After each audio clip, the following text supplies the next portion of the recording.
you so much for having a chat. Thank you. Looking forward to it, and looking forward to seeing you later in the year. Just first of all, just tell me what attracted you to the Leeds International Festival of Ideas.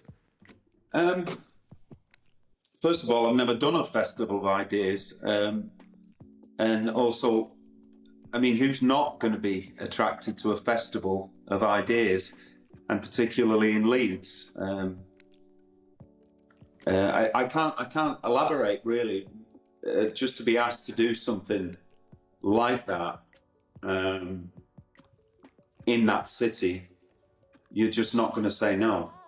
Well, talk to me about Leeds then, because you're coming back, I suppose, 21 years after your Shakespearean debut as Hamlet at the Playhouse. You're coming back to the Playhouse itself, and you've talked about those happy memories, those nostalgic memories. I think a highlight of your career. Does it remain that? Yes, I mean, I did go back to Leeds actually in 2004. I did a show called Electricity in the smaller theatre.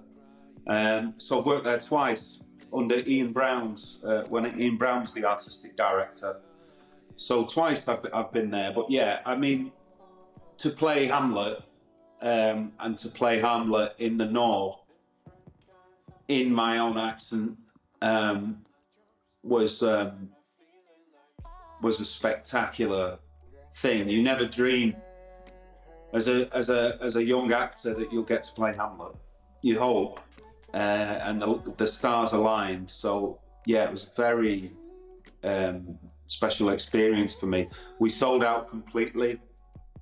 We had a fantastic response from the audiences.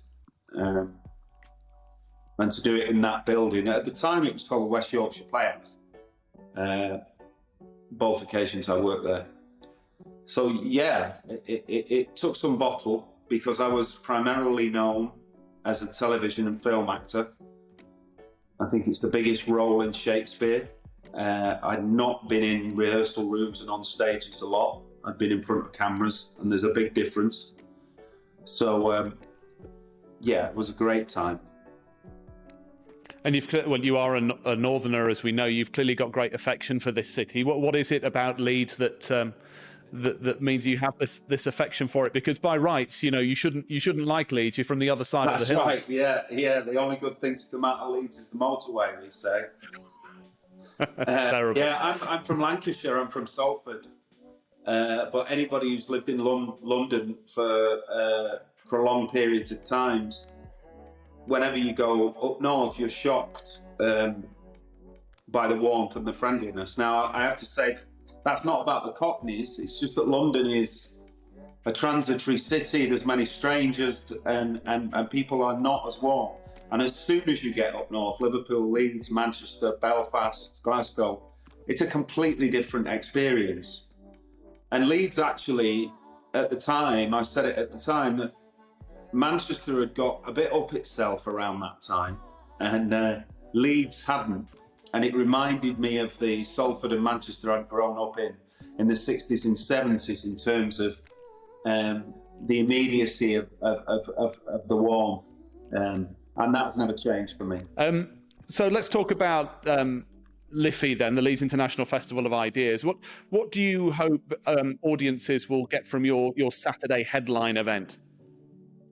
Well, I mean, myself and the festival are still working out the details of what we're gonna speak about. As I understand it, they want to talk to me about my experiences as a person of a working class background, working in theatre and film and television.